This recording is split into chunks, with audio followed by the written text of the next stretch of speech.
Hey guys, this is going to be a pretty quick little video. We were actually not planning on filming today, but we're cooking for the Georgia-Auburn game. Go Dogs! And we're having fried venison backstrap sliders with spicy gravy on the side. Here's the other thing, it's going to be gluten-free. My wife has got some dietary restrictions right now that she is making all of our recipes as gluten-free and as healthy as she possibly can. So far it's working out really well. So I'm going to show you how we do this. This video is going to be pretty quick, short and sweet, but the way we do this is pretty quick, short and sweet. So let's get to it. I'm going to cook this on the Weber kettle, so I'm going to use a full chimney full of lump charcoal banked on one side. Now you could cook this over propane or gas or on your stove in the house or on a Coleman stove outside, whatever you like, but I'm going to use the grill. As I said earlier, we went gluten-free with this recipe. Here's a list of the ingredients that you need. Nothing says that you have to go gluten-free. You can use normal flour if you'd like, but we're going to put the batter together. We are going to start out with 2 cups of flour. I like to mix the ingredients up in a Tupperware bowl, so I've got a lid so I can mix everything up nice. I'm going to add 1 teaspoon cornstarch, 1 tablespoon ground black pepper, 1 tablespoon garlic powder, 1 tablespoon paprika,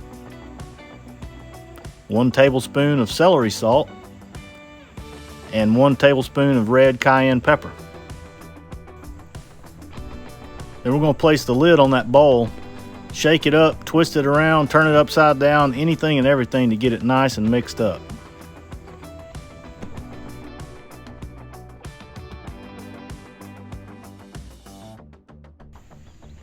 We're going to slice our venison backstrap into medallions. About a 1/2 inch thick is perfect. That way they're not so thick that it takes forever for them to cook, but they're also not so thin that they'll overcook and be dried out.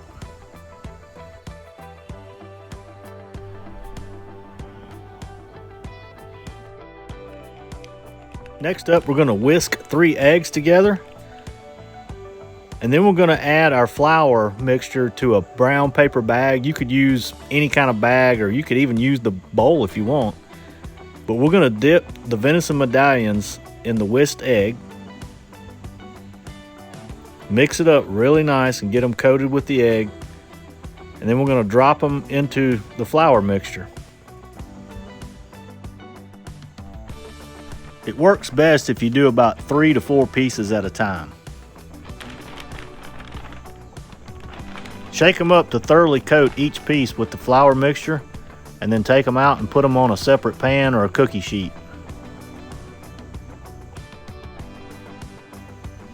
After all the pieces are battered, sprinkle the remaining flour over top of them as kind of a cheap way to double batter it.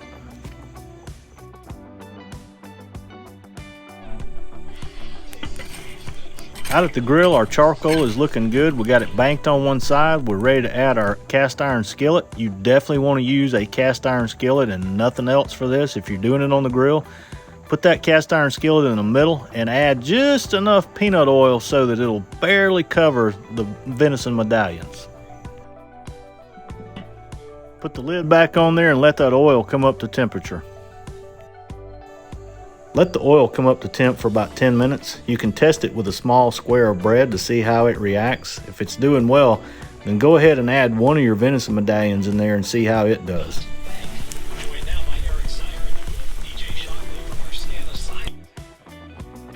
Once you got your oil rocking along, go ahead and add your remaining pieces of venison in there.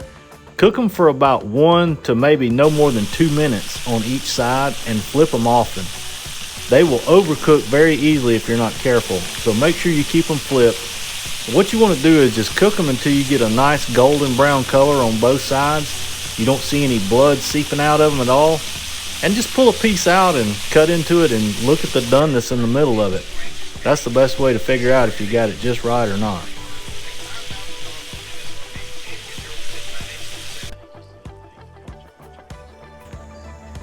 When they're done to perfection, take them out of the oil and place them on a pan with paper towels to soak up all the excess oil.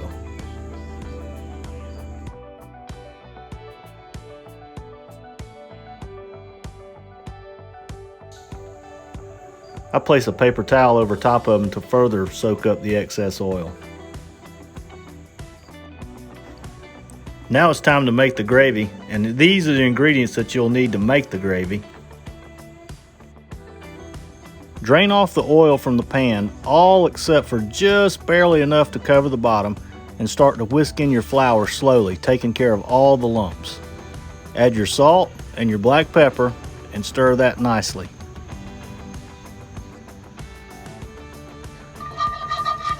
Make sure you're on low heat and continue to whisk this mixture until you get rid of all lumps. It's nice and smooth, you got a nice roux. Then start to add your milk slowly. Keep in mind, you can thin the gravy, but you cannot thicken the gravy. So just add just enough that's going to give you the volume of gravy that you're looking for, but continue to whisk it. And I cannot stress enough, you cannot stop whisking right here. The heat and the whisking will make the gravy start to take its form. Once you've added the milk, you can start to whisk just a little bit slower so that it'll start to thicken up a little bit. If it's not starting to thicken up, then you might need to apply a little bit more heat, but you can just slowly go and it'll start to take its form and its thickness, and you can kind of get it the way that you like it. If it needs to be a little thinner, add a little milk. Last but not least, add the hot sauce and stir it in there. You can add as much or as little as you like.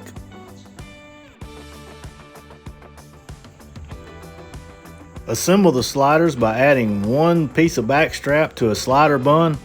Top it off with some of that spicy gravy. If you want another little kick, add a little green onion chopped up or some scallions chopped up to your gravy.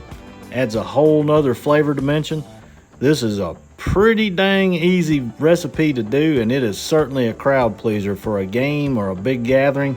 You just cannot go wrong with fried venison backstrap. Thanks guys for joining us here today. Hope you guys enjoyed this. If you hadn't already, please hit that subscribe button. Follow us on Instagram, follow us on Facebook, and as always, God bless each and every one of you, and we will see you next time.